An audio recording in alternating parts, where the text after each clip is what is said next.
Eh bien voilà, c'est parti. Le compte à rebours de la Coupe du Monde. Chaque lundi matin et le vendredi matin également, vous aurez le plaisir d'entendre Daniel Herrero et sa plume. Bonjour Daniel. Amis du jour, bonjour. Amis de Sud Radio, bonjour. Bon, on vous entendra, on a envie de vous écouter avec votre regard. Alors c'est à vous ce matin. Quand en novembre 2017, l'instance mondiale accorda à la France le droit d'organiser la Coupe du Monde 2023, le rugby de France se pinça, puis jubila avant de s'interroger. Les sportifs de notre pays, et évidemment les rugbymen de l'Hexagone, auraient-ils enfin eu une belle haute morale, un esprit assez moderne pour mener à bien le grand forum d'Ovalie? Les Jeux Olympiques 2024 ont déjà été attribués à Paris. Avec la Coupe du Monde de rugby 2023, les coqs frétillent, la France sportive resplendit. La France où l'on aime autant le sport à la télé que dans nos écoles et dans nos clubs, la France donc s'élance dans une grande farandole sportive.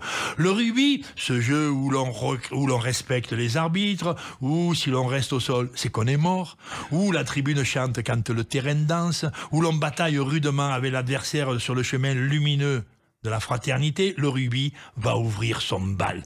Depuis la désastreuse Coupe du Monde 2015, nos coqs agonisaient en silence. Le championnat de France, nourri de grands joueurs étrangers, n'accueillait pas nos jeunes pousses championnes du monde junior avec la ferveur qu'elles méritaient. Mais bientôt, elles tailleront la route vers les podiums. Après la période Covid, qui fut un temps de bien faible convivialité, le rugby français, comme revigoré, se mit à accueillir des coachs enfin rêveurs et des talents rayonnants. Voici que le sourire gagne le jeu du 15 de France, que l'intelligence arrive au pouvoir et que l'incroyable fierté du maillot porté entraîne les foules. En 2022, un grand chelem témoigne de l'ambition de nos rugbyman.